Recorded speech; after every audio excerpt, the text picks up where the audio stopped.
Viktor Andropov sat in the silence that money bought. It was a thick silence. A heavy silence. Not the absence of noise, but the suppression of it. The private wing of St. Jude's General was his fortress now. White walls, white sheets, and a window that looked out over a city he used to own. He sat in his wheelchair, a throne of chrome and black leather. A blanket, cashmere and soft as a whisper, was draped over legs that no longer obeyed him. Stillness. That was his life now. A stroke had done what bullets and rifles never could. It had silenced the roar, leaving only the cold, quiet hum of his own thoughts. Two men stood in the room. Always two. Dmitri, his shadow for 30 years, stood by the door.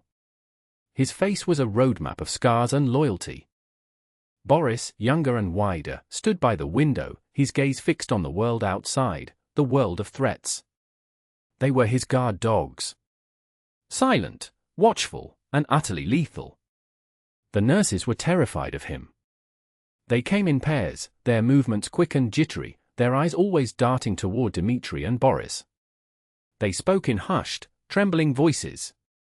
They checked his vitals, changed his foredrip, and fled. They never looked him in the eye. Viktor missed being looked in the eye.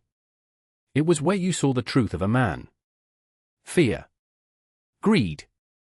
Deceit. Respect. He had seen it all. Now, he saw only the tops of their heads as they bowed in hurried deference. The door opened with a soft click. A new one. He knew from the sound of her footsteps. They were not the frightened scuffle of the others. They were steady. Deliberate. The soft squeak of rubber soles on polished linoleum, a rhythm of quiet confidence. She walked in alone. That was the first thing that broke the pattern. Dmitri shifted, his hand instinctively moving to the inside of his jacket. A subtle movement, a ripple of danger in the quiet room. Viktor gave a slight, almost imperceptible shake of his head. Dmitri froze. His master's will was absolute, even when communicated by a tremor. The nurse was young. Too young for the exhaustion that lived in the corners of her eyes. Her blonde hair was pulled back in a simple, severe bun. Her uniform was crisp, but it looked tired, as if it had been washed and ironed 1,000 times. She held a chart in her hands. She did not look at the guards. She did not look at the expensive art on the walls or the custom-built medical equipment that hummed quietly in the corner. She looked at him. Directly into his eyes. "Good morning, Mr. Andropov," she said. Her voice was calm. Clear. It did not tremble. "My name is Ilara. I'll be your nurse for this shift." Viktor said nothing. He simply watched her. He had judged men in the space of a heartbeat, his survival depending on the accuracy of his assessment. He saw no fear in her. Only a profound, bone-deep weariness and a flicker of something else. Determination. She walked to his bedside, her movements efficient. She checked the monitor, her brow furrowing slightly as she read the numbers. She made a note on the chart. "Your blood pressure is a little high this morning," she said, her tone conversational. "Did you sleep well?" It was a simple question. A standard question. But no one had asked him that. They asked if he needed medication. They asked if he was in pain. They did not ask about his rest. He remained silent.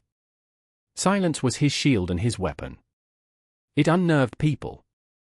It made them fill the space with their own anxieties, their own secrets. Ilara did not seem unnerved.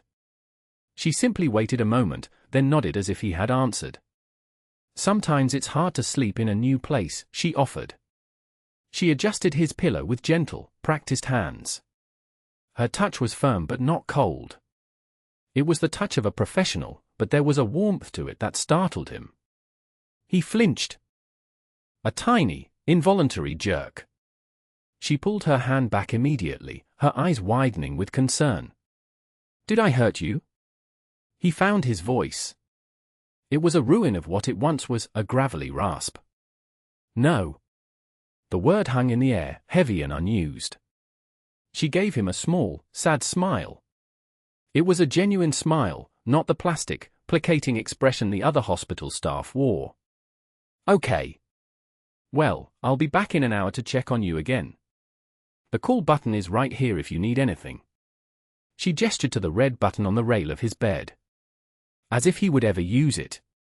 As if he would ever ask for help. Then she turned and walked out, her footsteps just as steady as when she had entered. The door clicked shut, and the heavy silence returned. But it was different now. It had been punctured. Boris spoke from the window, his voice a low rumble. "She's new. Or stupid." Dmitri, ever the strategist, was more thoughtful. Or brave. Victor stared at the closed door. He had built an empire on reading people. On understanding the intricate dance of fear and ambition that drove them. This young woman, this nurse with tired eyes and steady hands, was an anomaly. She did not fit the patterns he knew. And for the first time in a very long time, Viktor Andropov was intrigued.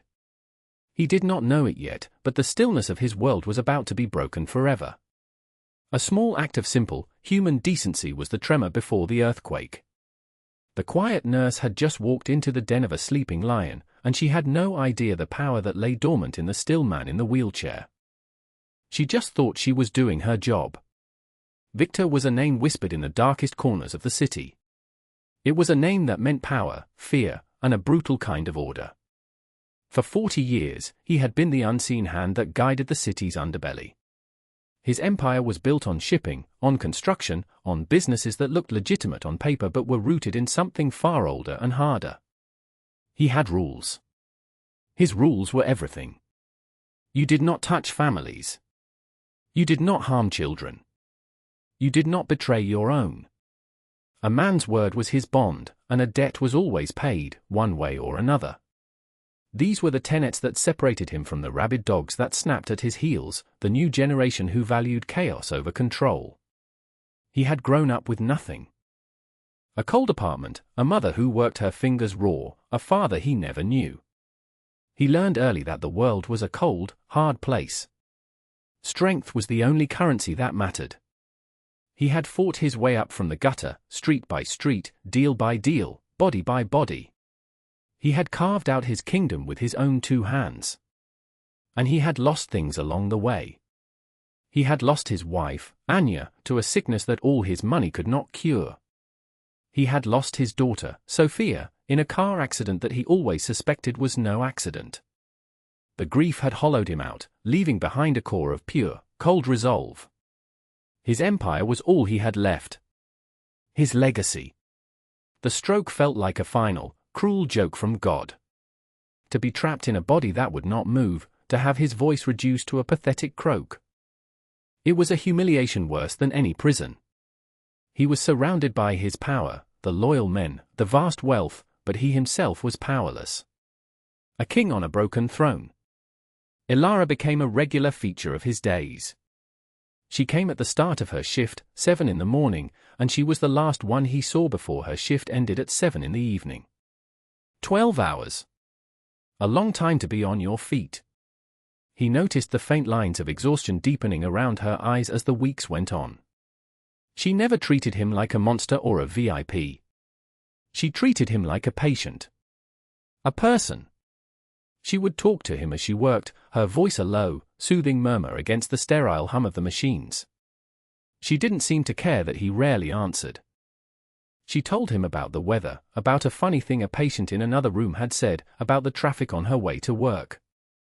Small things. Normal things. Things from a world he had long since left behind. One afternoon, she was changing his bag. Her movements were precise, but he saw a slight tremble in her hands. He watched her face. Her jaw was clenched. Her brow was furrowed with a worry that had nothing to do with him or his health. She finished her task and was about to leave when she paused, her hand on the doorknob. She seemed to be wrestling with something. Victor waited. He had learned the power of patience. She turned back, her professional mask crumbling for just a second. He saw the raw desperation beneath it. Mr. Andropov, she began, her voice barely a whisper. I'm sorry to bother you. He simply looked at her, his gaze unwavering. It was an invitation. A silent command to continue. It's just, you seem like a powerful man, she said, the words rushing out. People listen to you. Dmitri took a half-step forward from the door. A warning. Ilara flinched this time, noticing the movement. She looked from Dmitri's cold glare back to Victor's impassive face. She took a deep breath, steeling herself. I need help, she said, the word small and fragile in the vast, silent room. Victor knew this moment. It was a familiar one. People always wanted something. Money. Protection. Revenge. But it was different coming from her. He had seen no guile in her, no angle. Only a quiet dedication to her work. He gave another of his small, almost invisible nods. Speak. It's the hospital administrator. Mr. Davies, she said, her voice dropping lower. He's not a good man. That was an understatement. Victor had already made his own inquiries. A man like him did not simply check into a hospital, even one he partly funded, without knowing everything about its operation. He knew Davies was a weasel. A petty tyrant who skimmed from budgets and ruled his departments through fear. Supplies are going missing, Ilara continued, her words gaining momentum. Medication. Basic things like bandages and syringes. We have to reuse things we shouldn't. It's not safe. I've tried to report it. Me and some of the other nurses. But nothing happens. The reports disappear. And then, we get punished. She wrung her hands, a gesture of pure anxiety. My hours have been cut. I'm being scheduled for all the worst shifts. He's threatening to fire me. I have a daughter. A little girl. I can't lose this job. I don't know what to do. She looked at him, her eyes pleading. Not for money. Not for violence. But for influence. She saw him as a man on the board of directors, a wealthy benefactor. She had no idea of the true nature of his power. He told me if I was nicer to him, my problems might go away, she whispered, and a wave of shame and anger washed over her face. I can't. I won't. A cold, familiar rage began to smolder in Victor's chest. It was an old feeling, one he had not felt with such intensity for a long time. It was the rage of the protector. This man, this worm Davies, was preying on the vulnerable. He was stealing from the sick. And he was trying to coerce this young woman, this mother who worked 12-hour shifts to care for her child. It violated his code. All of it. He remembered his own mother, her hands red and chapped from scrubbing other people's floors. He remembered the leering landlords, the predatory bosses she had to endure. He remembered the feeling of helpless fury he had felt as a boy, watching her suffer. He had sworn then that he would never be helpless again. And that he would never allow a man like that to stand. He looked at Ilara, at her tired face, at the fierce, desperate hope in her eyes. She was not asking a crime boss for a favor. She was asking a man she thought had influence to help her. It was a pure request. An appeal to justice. And in that moment, something inside Victor shifted.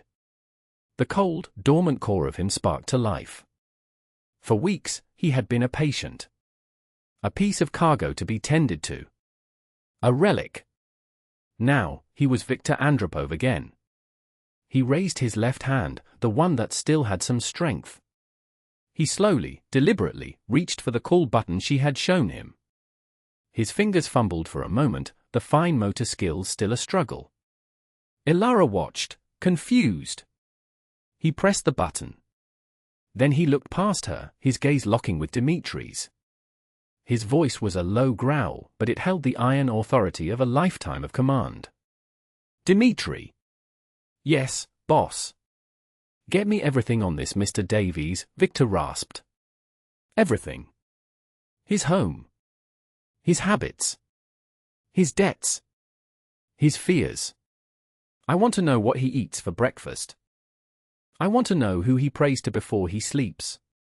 He paused, his cold eyes shifting back to Ilara, who was staring, her face pale with shock and a dawning, terrifying understanding.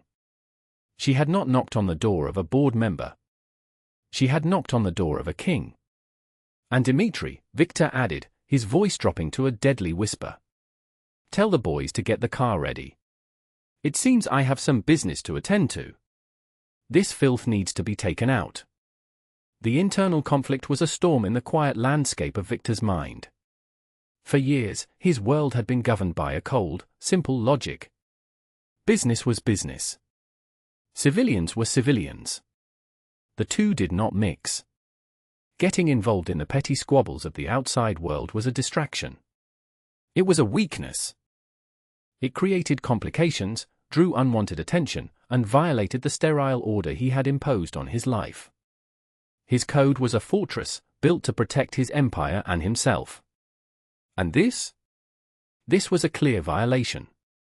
Ilara was not part of his world. Her problem was not a threat to his operations. Helping her was an act of charity, of sentiment. And sentiment was a disease he had purged from his system long ago. He looked at her standing there, frozen by his command to Dmitri.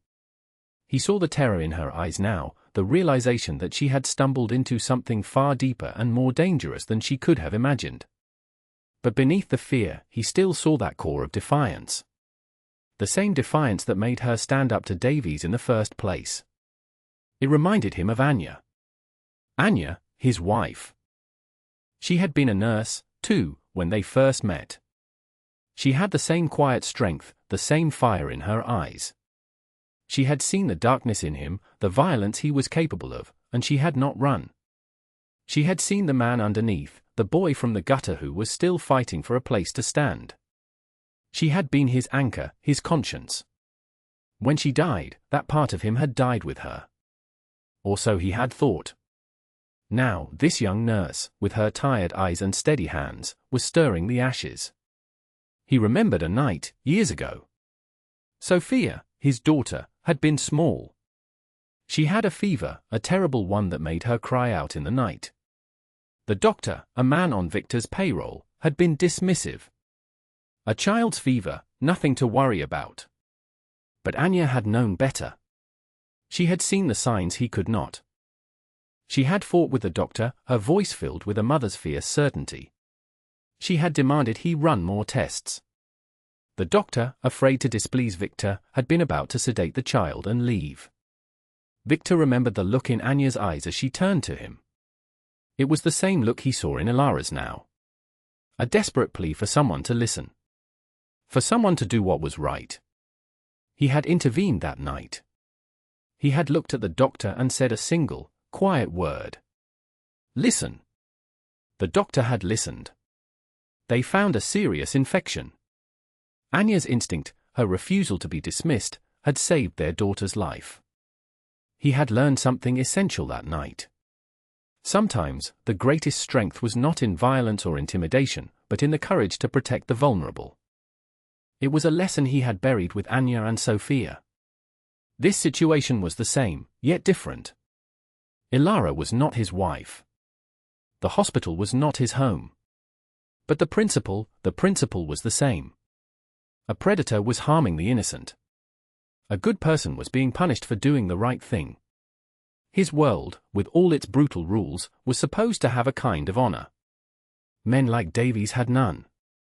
They were parasites who fed on the weak, protected by a system of laws and bureaucracy that Victor had long since learned to despise. The system had failed his mother. It had failed countless others. It was failing this young woman now. His system, the one he had built, did not fail. It was swift. It was certain. It was final. The choice was clear. He could remain in his chair, a silent, decaying king in his sterile castle, and let the world turn as it always had. He could let Davies crush this small flicker of courage. Or he could act. He could use the fearsome power he had accumulated not for profit, not for territory, but for this. For one small, decent act. to rebalance the scales in a way the world's official justice system never could. It was a risk. It was a complication. It was the right thing to do. The ghost of Anya's smile flickered in his memory. He felt the phantom weight of Sophia's small hand in his. The decision settled in his soul, solid and heavy as granite. He would not just help her. He would utterly and completely destroy the man who had caused her pain. He would make an example of him. He would remind the world, and himself, what Viktor Andropov was capable of.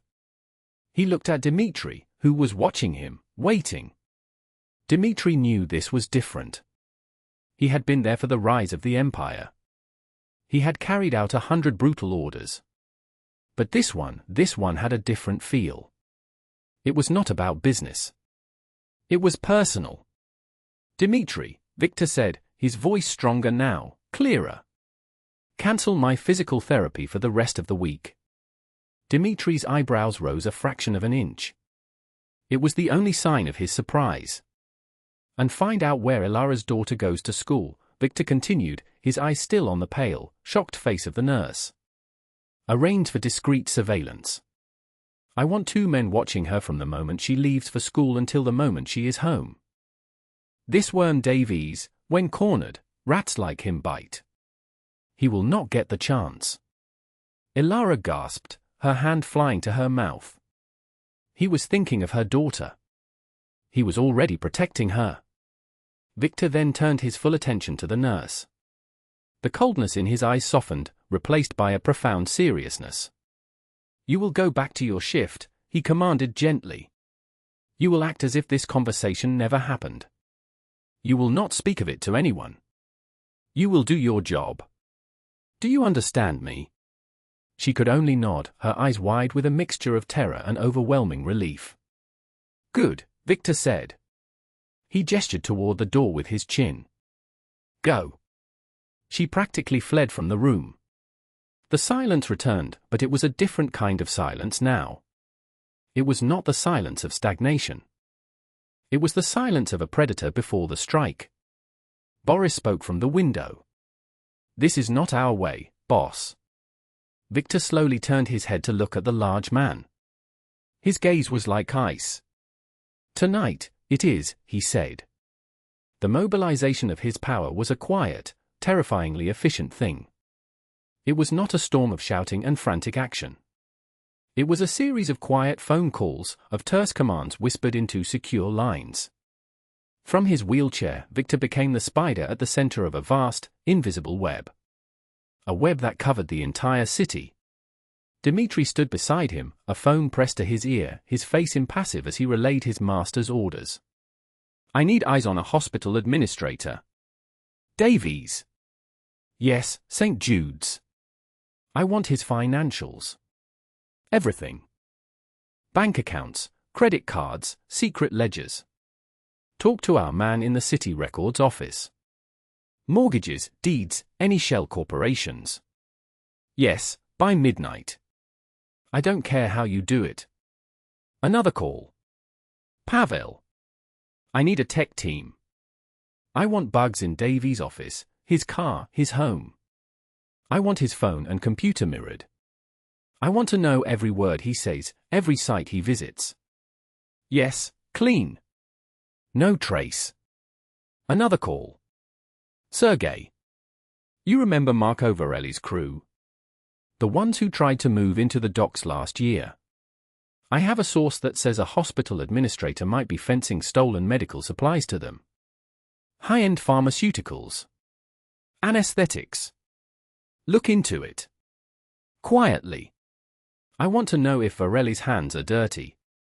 The orders went out, rippling through the city's underworld. Accountants, hackers, leg breakers, informants. An army moving in the shadows, all set in motion by the will of one old man in a hospital room. Viktor listened, his eyes closed. He could see it all in his mind. The flow of information, the pieces of the puzzle coming together. He was a general commanding a battle, his mind the battlefield. The plan forming in his head was simple. Brutal. It was not enough to expose Davies. It was not enough to get him fired. That was the world's justice. Weak. Incomplete. No, Davies had to be dismantled. His life, his reputation, his freedom. It all had to be stripped away until he was left with nothing but the consequences of his actions. And he had to understand why.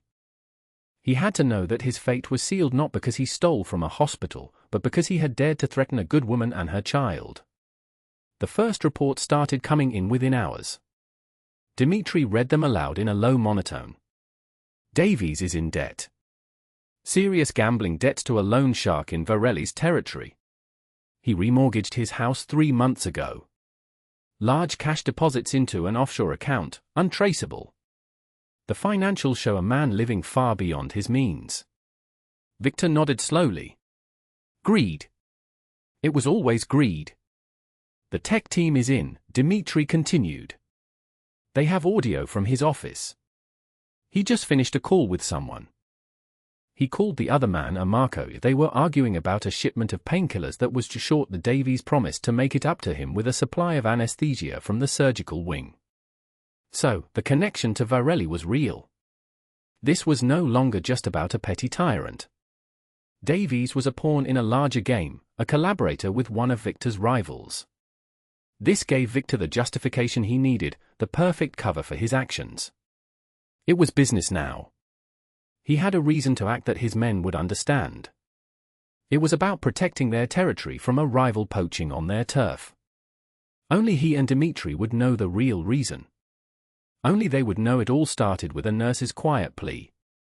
The surveillance on the girl is in place, Dimitri reported. She was picked up from school by her mother, Ilara. They went to a small apartment in the East End. 2 of our men are on the street. They will remain there. Victor opened his eyes. The apartment. Is it hers? Rented, Dimitri confirmed. The rent is 2 weeks overdue. Ilara's hours were cut by 60% last month. She's been picking up extra shifts at a diner to make ends meet. The image of Ilara, leaving a 12-hour shift caring for the sick only to go stand on her feet for another 6 hours at a greasy spoon, filled Victor with a cold fury. All while a man like Davies lived in a mortgaged house, driving a fancy car paid for with stolen medicine. The injustice of it was a physical thing. A poison. Get some cash, Victor ordered. Clean. Untraceable. Pay her rent. For the next year. Have it delivered to the landlord from a fictional family trust. She is never to know where it came from. Dimitri nodded, making a note. And Davies? Victor was silent for a long moment, the plan crystallizing into its final, hard form. Tomorrow night, he said, his voice flat and cold. Varelli's man is expecting a shipment. We will make sure he gets it. And he will get the delivery boy, too. He looked at his hands, resting uselessly on the arms of his chair. They were the hands of an old man. Weak. Trembling. But his mind was as sharp and as ruthless as ever. I will handle the conversation with Mr. Davies myself, Victor said. Here. In this room. Dimitri looked at him, a question in his eyes. He needs to understand the gravity of his mistake, Victor explained. And I want to look him in the eye when he does. The execution was a masterpiece of brutal efficiency. The next evening, Mr. Davies was working late. He was nervous. The phone call from Marco Varelli had rattled him. Varelli was not a patient man. The stolen anesthetics had to be delivered tonight, no excuses. Davies packed a heavy duffel bag in his office, his hands sweating. He thought he was alone in the quiet, sleeping hospital. He was wrong. The hospital was Victor's territory now. Every shadow in the hallway held a pair of watchful eyes. Every flicker of a security camera was being monitored. When Davies walked out to the underground parking garage, 2 figures melted out of the darkness. There was no sound. No struggle. A hand over his mouth, a sharp, precise pressure point at the base of his neck. Davies's world went black. He woke up in a chair. Not a comfortable one. A hard, metal chair in the center of a room he did not recognize. It was a hospital storage room, filled with boxes of saline drips and sterile gowns. The air was cold and smelled of antiseptic. The duffel bag of stolen drugs sat on the floor in front of him. Two large men stood against the far wall. They were built like refrigerators, their faces devoid of any emotion. One of them was holding his phone. Then, another man entered the room. Dimitri. He walked over to Davies and placed a small, activated audio recorder on a box next to him. "Mr. Varelli is running late," Dimitri said, his voice calm and conversational. "He asked me to make sure the shipment was all here. He also wants to have a little chat with you about your recent carelessness." Davies' face went white with terror. He knew Varelli's reputation. He started to stammer, to protest. "There's been a mistake. I don't know any Varelli. I'm the hospital administrator." Dimitri smiled. It was not a pleasant sight. "We know who you are, Mr. Davies. That's the problem. Marco doesn't like doing business with people who talk to nurses about their arrangements. It's bad for business." The seed of paranoia was planted. Davies' mind reeled. Which nurse? Who had talked? He had threatened half a dozen of them. At that exact moment, several miles away, an anonymous tip was called into the police. The tip described a drug deal going down in a hospital storage room. It gave the room number, the names of the parties involved, Marco Varelli and Alan Davies, and the specific type of stolen pharmaceuticals being exchanged. Back in the storage room, Dimitri's phone rang. He answered it, listened for a moment, and then looked at Davies. "It seems we have a security issue," he said smoothly. "Marco is spooked. He thinks someone tipped off the cops. He's not coming. He says the deal is off, and you're a liability he can't afford." Dimitri clicked a button on Davies' phone, which one of his men was holding. A pre-recorded message, patched together from Davies' bugged phone calls, played out. It was Davies' own voice, frantically trying to explain the short shipment to Varelli. It sounded exactly like a terrified underling confessing to his boss. "Marco wants you to know," Dimitri said, his voice dropping, "that traitors get what they deserve." The two large men stepped forward. Davies started screaming. It was a short, ugly, and entirely one-sided confrontation. When they were done, Davies was a broken, whimpering mess on the floor, his face bruised, a couple of his fingers bent at unnatural angles. They were professionals. They left no marks that would look out of place for a man who had resisted arrest during a drug bust. They placed the duffel bag in his lap, put his phone in his pocket next to the audio recorder, which now held a full confession coaxed out of him through terror. Then they left, melting back into the shadows as silently as they had appeared. 5 minutes later, the police swarmed the storage room. They found a bruised and battered hospital administrator, a bag full of stolen hospital-grade narcotics, and a phone containing a recording of him arranging the deal. It was a perfect, self-contained crime scene. An open and shut case. Davies was a thief who had gotten into bed with the mob, and it had all gone wrong. That would be the official story.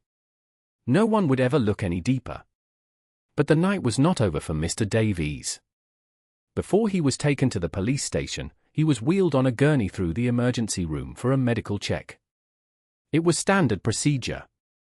And on his way, the gurney was guided down a quiet, empty hallway. The private wing. It stopped outside a single room. The door was open. Inside, sitting in a wheelchair, was Viktor Andropov.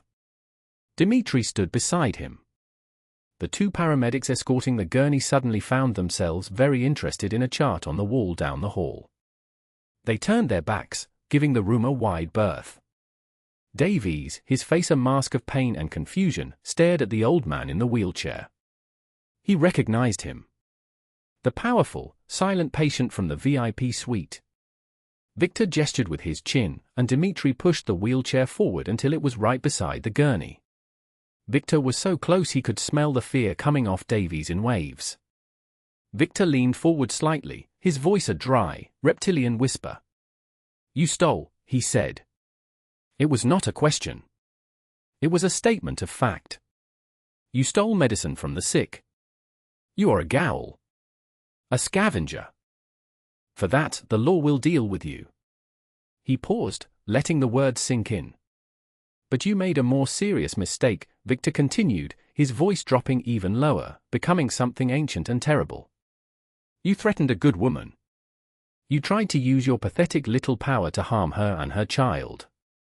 You thought she was weak. You thought she was alone. Victor's cold, dark eyes bored into Davies's. In that moment, Davies saw the truth. He saw the abyss behind the old man's gaze. This wasn't about Marco Varelli. This wasn't about stolen drugs. This was about a nurse.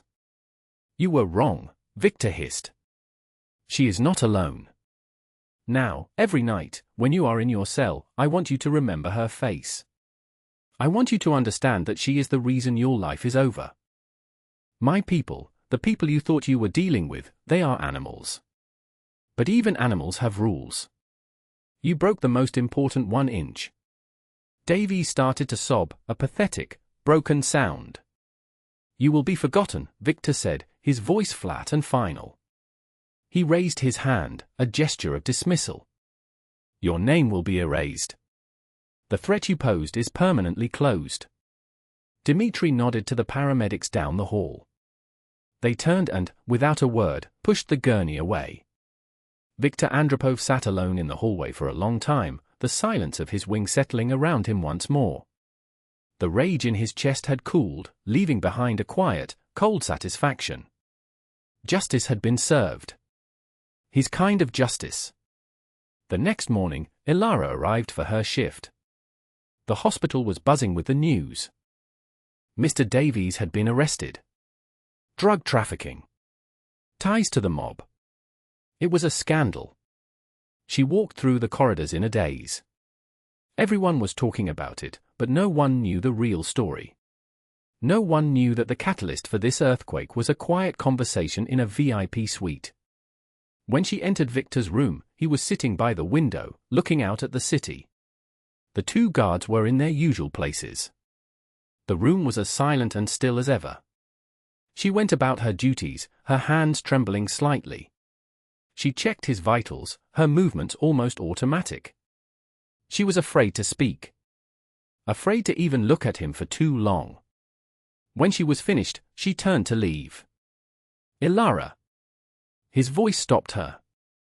It was quiet, but it filled the room. She turned back to face him. He was holding a plain white envelope in his good hand. He held it out to her. What is this? She asked, her voice a whisper. Your back pay, he said. With a bonus. For the inconvenience. She looked at the envelope. It was thick with cash. More money than she had seen in her life. I can't take this, she stammered. It is not a request, Victor said, his tone leaving no room for argument. You are a good nurse. You have a daughter to raise.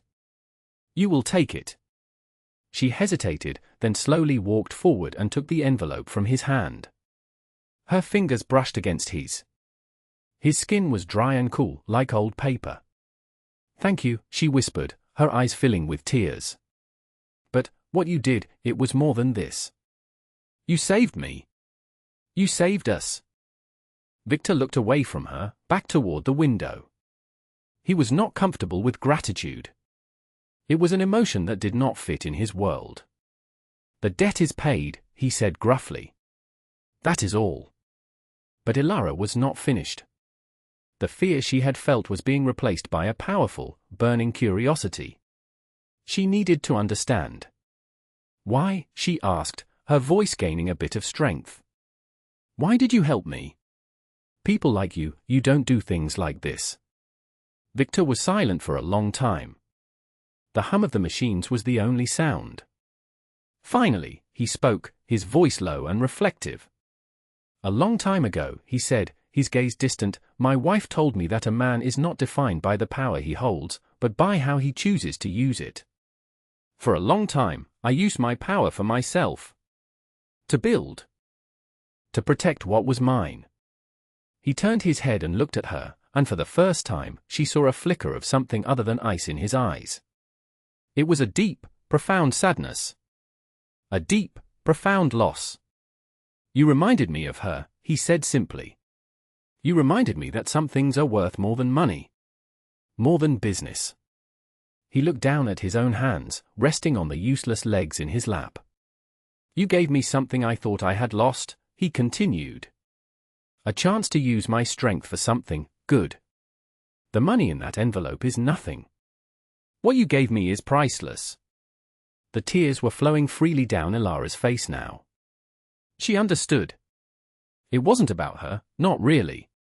It was about him. About a memory. About a redemption he never thought he would find. She wiped her eyes with the back of her hand. So, what are you? She asked, the question tumbling out before she could stop it. Are you a good guy? Or a bad guy? Victor looked at her, a faint ghost of a smile touching his lips. It was the first time she had ever seen him smile. It transformed his harsh face, just for a second. I am what I need to be, he answered, his voice a low rumble. Yesterday, I was a monster. A necessary one. But last night, because of you, I got to be the good guy. The answer hung in the air between them, full of a complex, brutal honesty. He was not asking for forgiveness or acceptance. He was simply stating a fact. He was a tool, and for once, he had been used for a noble purpose. He reached into the pocket of his robe and pulled out a simple, black business card. There was no name on it. No company. Just a single phone number, embossed in silver. He held it out to her. This is my personal number, he said. If you or your daughter ever need anything at all, you call this number. You will never have to be afraid again. You have my word. His word. Ilara now understood the weight of that promise. It was a shield forged in fire and backed by an army in the shadows. It was a lifetime of protection. She took the card, her hand closing around the cool, stiff paper. It felt heavier than a block of gold. Thank you, Victor, she said, using his first name for the first time. He simply nodded, his gaze returning to the window, to the city that was once again his. The conversation was over. Ilara left the room, her heart a whirlwind of emotions. She clutched the envelope and the business card to her chest. Her life, and her daughter's life, had been irrevocably changed. She had walked into the lion's den seeking help, and she had walked out with the lion as her guardian. The world was still a complicated, often cruel place. But she knew now that even in the darkest corners, protectors could be found. Sometimes, they were the very monsters everyone else had learned to fear. 5 years passed. The world moved on, as it always does. The story of the corrupt hospital administrator who got caught in a mob deal became a brief, forgotten headline. St. Jude's General underwent a quiet, efficient restructuring. A new administrator was appointed, one chosen very carefully. The supply shortages ended. The nurses got a raise. The quality of care improved dramatically. The hospital became a beacon of hope in the community, known for its dedication and integrity. Ilara was now the head nurse of the entire surgical ward. The weariness in her eyes had been replaced by a calm, confident authority. She was respected by the doctors, loved by her staff, and cherished by her patients. She had used the money Victor had given her to go back to school, to get the certification she needed to advance. She had bought a small house with a yard in a good neighborhood. Her daughter, Lily, was a bright, happy 10-year-old who loved to draw and was at the top of her class in science. She was safe. She was happy. She would have a future filled with possibilities that had once been unimaginable to her mother. Ilara still had the black business card. She kept it in a small, locked box with her most important papers. She had never used it. She never needed to. The promise itself was enough. The knowledge that a watchful, powerful guardian was out there was a quiet comfort that insulated her from the world's harsh edges. Viktor Andropov was eventually discharged from the hospital. He never fully recovered the use of his legs, but with intensive therapy, he regained much of the strength in his upper body and his voice returned to its former gravelly authority.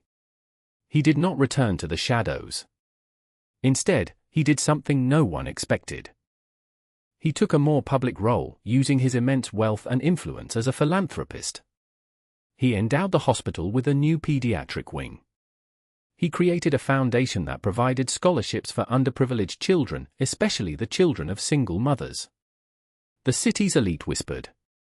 They were confused by this new Viktor Andropov. They saw it as a clever ploy, a way to launder his reputation. They did not understand the change. His organization became known for its strange, quiet acts of community support. A playground built in a poor neighborhood. A sudden, anonymous donation that saved a family shelter from foreclosure. On the wall of his vast, oak-paneled office, amongst the framed deeds and maps of his legitimate businesses, there was one small, out-of-place item. It was a child's drawing, framed in simple, elegant silver. The drawing was of a big, grumpy-looking bear sitting in a chair, and a smiling stick-figure girl with blonde hair holding its paw. The bear was clearly labeled Mr. Victor, the girl was labeled Lily. Lily had drawn it for him one day when Elara had brought her to the hospital to visit. Victor had allowed it. He had sat in his wheelchair, silent and imposing, as the little girl chattered away, completely unafraid of him. She had handed him the drawing with all the solemnity a 5-year-old could muster. He had kept it. It was his memento. A physical reminder of the choice he had made. A reminder of the nurse who had looked him in the eye and saw not a monster, but a man. Sometimes, when the nights were long and the ghosts of his past whispered in his ear, he would look at that drawing. He would look at the simple, innocent lines and the bright, crayon colors. He knew he could never wash away the red from his ledger. He had done terrible things. He was a hard man who had lived a hard life. But he also knew that true character is not found in the absence of darkness, but in the choice to kindle a light within it. Courage, he had learned, is not always a loud, violent thing. Sometimes, it is the quiet determination of a nurse fighting for her patients. Sometimes, it is the resolve of a mother protecting her child. And sometimes, it is the choice of a powerful man to become a shield for the powerless. For in a world full of predators and prey, the rarest and most noble creature of all is the guardian. The one who stands in the gap, who holds back the darkness, not for profit or for glory, but simply because it is the right thing to do. And in that simple, profound act, even the most broken of souls can find a piece of their own salvation.